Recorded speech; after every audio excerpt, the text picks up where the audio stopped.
अस्सलाम वालेकुम व्यूअर्स, मैं हूं शाकिर सोलंकी।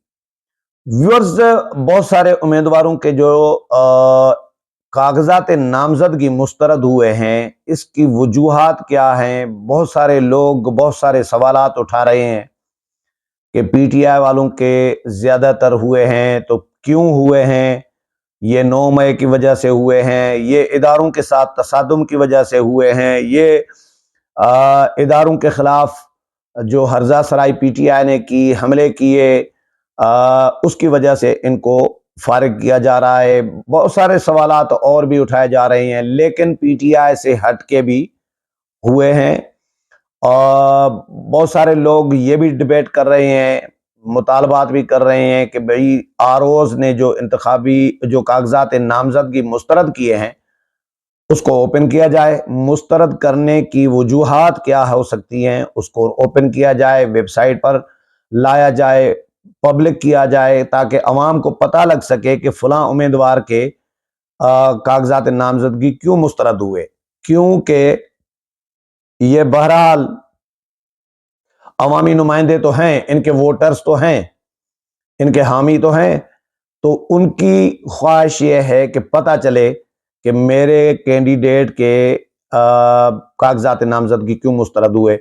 एक मिसाल में आपको मेरे पास आई ये चीज़, सरदार अख्तर मेंगल, उनके कागजात नामजदगी सूबाई असम्बली और कौमी असम्बली के दोनों हलकों से मुस्तरद हुए हैं, और उनकी वजूहात बहुत सारे लोग, मैं भी डिस्कस कर रहा था, मैं भी ये सोच रहा था, समझ रहा था, या कुछ दोस्तों से मैंने बात की कोयटा में, सहाफ़ी दोस्तों से, उनसे भी मालूम किया कि भाई सरदार अख्तर मेंगल तो पीटीआई के नहीं है, न 9 मई के वाक़यात में वो मुलविस हैं, न कोई हामी है उनके। तो उनके कागजात नामजदगी मुस्तरद होने की बज़ाहिर जो भी वो वजह हो, लेकिन पस पर्दा कोई और कहानी भी होती है। किसी को आउट करना होता है, मकसद होता है कि आउट करें, लेकिन बहाना कोई जायज़ माकूल एक वजह चाहिए। तो सरदार अख्तर मेंगल साहब का जो आरओ ने कागजात नामजदगी मुस्तरद किए हैं, वो अब कहानी सामने आ गई है, वजह सामने, वजूहात सामने आ गई हैं, 3-4 वजूहात बयान की गई है। तो ये लोगों ने एहतजाज भी किया है। बहुत सारे लोग ये एहतजाज कर रहे हैं, मुतालबात कर रहे हैं कि वजूहात सामने आनी चाहिए, पब्लिक होनी चाहिए। बहुत सारे लोग एहतजाज भी कर रहे हैं कि भाई हमारे क्यों उम्मीदवार के ये पब्लिक अपना कागजात नामजदगी मुस्तरद हुए। तो ये सामने आ गई है। हो सकता है आरओ ने पब्लिक कर दी हो, लेकिन मेरे पास आई है, मेरे सोर्सेज के हवाले से पहुंची है चीज़ कि सरदार अख्तर मेंगल साहब के कागजात नामजदगी क्यों मुस्तरद हुए हैं। 4-5 वजूहात बताई गई हैं। एक वजह, अच्छा मैं इसमें शामिल कर देता हूं, जो चीज़ वजह है ना वो आप देख सकते हैं, पढ़ सकते हैं। सरदार अख्तर मेंगल साहब ने प्रेस कॉन्फ्रेंस भी की थी, और उसमें उन्होंने कहा था कि अकामा, वजह अकामा है कि अकामा रख रहे हैं, वो उन्होंने कागजात नामजदगी में अपने उसमें असासों में, इनकम में, सारी चीज़ों कहीं भी जाहिर नहीं किया। तो मेंगल साहब ये कह रहे हैं, सरदार साहब, के भाई 2018 में मेरे कागजात नामजदगी मुस्तरद नहीं हुए, 13 में मुस्तरद नहीं हुए, तो अभी क्यों हुए? अभी इसलिए आरओ ने जो एतराज़ लगाया है, वो ये है कि 18 में ये अकामा नहीं था, अकामा जारी करवाया है। आप तारीख देख सकते हैं, मैं शामिल कर रहा हूँ इसको, अकामे को। ये अकामा आपके सामने है।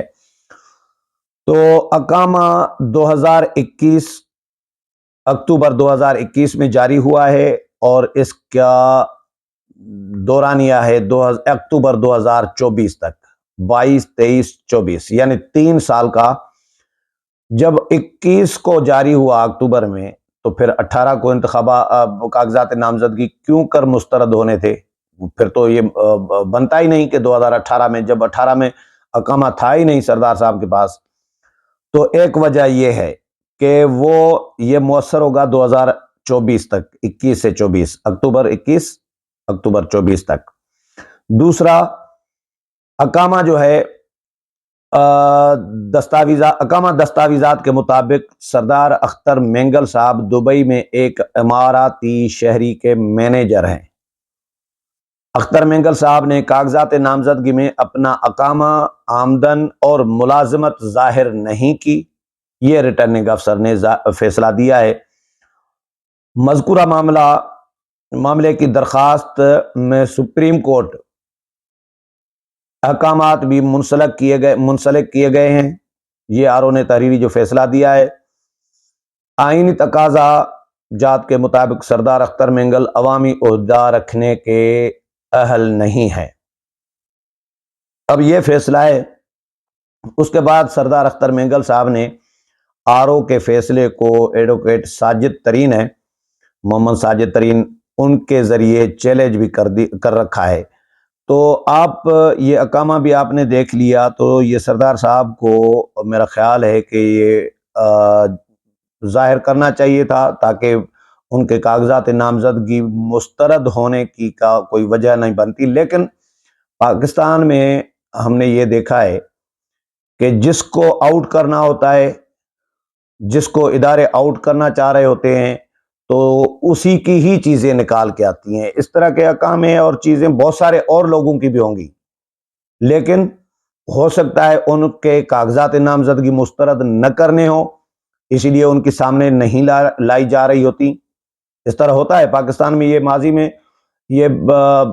ماضی بھرا پڑا ہے اس طرح کے واقعات سے، اس طرح کی مثالوں سے، کہ بھائی جس کو ٹارگیٹ کرنا ہوتا ہے اسی کی ہی چیزیں نکال کے لائی جاتی ہیں، اور جس کو ٹارگیٹ نہیں کرنا ہوتا تو اس کی چیزیں اس طرح کی چھپائی جاتی ہیں، سامنے تو نہیں لائی جاتی لیکن وہ چھپائی جاتی ہیں۔ تو ہو سکتا ہے سردار اختر مینگل صاحب کے ساتھ ایسا ہی ہوا ہو، کیونکہ سردار اختر مینگل صاحب، بہت سارے لوگ یہ ڈسکس کر رہے تھے کہ سردار اختر مینگل مسنگ پرسنز کا معاملہ جو ہے اس پر بہت سخت موقف رکھتے ہیں، اور اس میں کوئی شک بھی نہیں ہے۔ عمران خان کی حکومت میں شامل ہوئے تھے، تو جو بلوچستان کے حوالے سے اپنی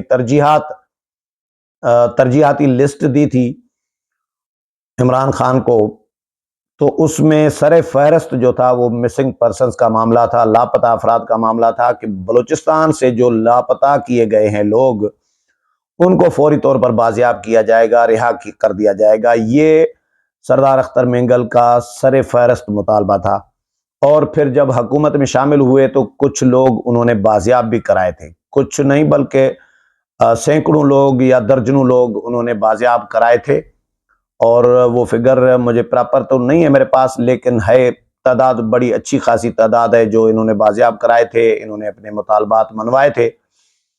پھر بھی شکایات رہتی تھی سردار اختر مینگل کو کہ ہمارے بندے اس طرح رفتار نہیں ہے جو جس طرح رفتار سے بازیاب ہونے چاہیے۔ پھر جب پی ڈی ایم کی حکومت آئی تو ان کے ساتھ بھی گئے، پھر ان سے بھی الگ ہو گئے تھے، تو ان کے ساتھ بھی مسنگ پرسنز کا معاملہ انہوں نے اٹھایا تھا۔ تو مسنگ پرسنز کا معاملہ ابھی بلوچ مظاہرین یہاں اسلام آباد آئے تو ان کے ساتھ اسلام آباد پولیس نے کیا کیا، جس نے بھی کیا، قصوروار کوئی بھی ہو، مقامی کوئی لوگ ہوں، وفاقی حکومت نہ ہو، وفاقی حکومت کے مرضی کے بغیر کیسے ہو سکتا ہے؟ وفاقی حکومت نے پھر مذاکرات کر کے اور اپنی فی الحال جان چھڑا دی تھی، لیکن مسنگ پرسنز کا معاملہ یقینی طور پر سیریس ہے، اور ہم یہ سمجھ رہے تھے، ہمارا خیال یہ تھا بہت سارے دوستوں کا، صحافیوں کا، کہ ہو سکتا ہے سردار اختر مینگل صاحب کو اسی کی سزا دی گئی ہو کہ مسنگ پرسنز کے لیے آواز کیوں اٹھاتے ہیں بھائی، کیوں احتجاج کرتے ہیں، اتنا پریشرائز کیوں کرتے ہیں، ہو سکتا ہے اس کی سزا ملی ہو۔ لیکن بظاہر تو اقامہ ہے، اور اگر مطلب ایسا کام آپ کر رہے ہیں تو پھر کم از کم یا تو ظاہر کریں یا چھپائیں پراپرلی، اگر نہیں چھپا سکتے تو ظاہر کر دیں، اس کا ظاہر کر دیتے تو یہ نہ ہوتا کاغذات نامزدگی مسترد۔ تو اس طرح پی ٹی آئی کے باقی لوگ بھی جن کے کاغذات نامزدگی مسترد ہوئے ہیں، ایک ڈیمانڈ آ رہی ہے، مختلف حلقوں کی طرف سے ایک ڈیمانڈ آ رہی ہے، مطالبہ آ رہا ہے کہ جن جن امیدواروں کے، جن جن لوگوں کے कागजात नामजदगी मुस्तरद हुए हैं, आरोज ने मुस्तरद किए हैं, तो अभी एक तसर है, आम हो गया है कि जिन लोगों को रिलीफ मिला था 9 मई के वाकयात में या सहूलतकारी हुई उनकी, रिहा हो गए, तो उनके ज्यादातर कागजात नामजदगी मुस्तरद हुए। एक तसर है मार्केट में, लेकिन सरदार अख्तर मेंगल को देखें तो फिर ये तसर भी है कि जिनको आउट करना है तो आउट करना है, उनकी चीज़ें बाहर निकाली जा रही हैं, तो ये तसर आम हो गया है। तो इस तसर को भी ख़त्म करने के लिए, थोड़ी सी शफाफियत ज़ाहिर करने के लिए ज़रूरी है कि जिन जिन उम्मीदवारों के कागजात नामजदगी आरोज़ ने मुस्तरद किए हैं, तो उन फैसलों को पब्लिक करना चाहिए, वेबसाइट पर डाल देना चाहिए, ताकि लोगों को भी पता चले कि उनके उम्मीदवारों के कागजात नामजदगी मुस्तरद होने की असल वजूहात क्या हैं और वो दुरुस्त हैं या उनके साथ कोई ज़्यादती हुई है। मेरे प्रोग्राम पसंद आया होगा, अगले प्रोग्राम में फिर मुलाकात होगी, तब तक इजाज़त चाहता हूँ। अल्लाह हाफ़िज़।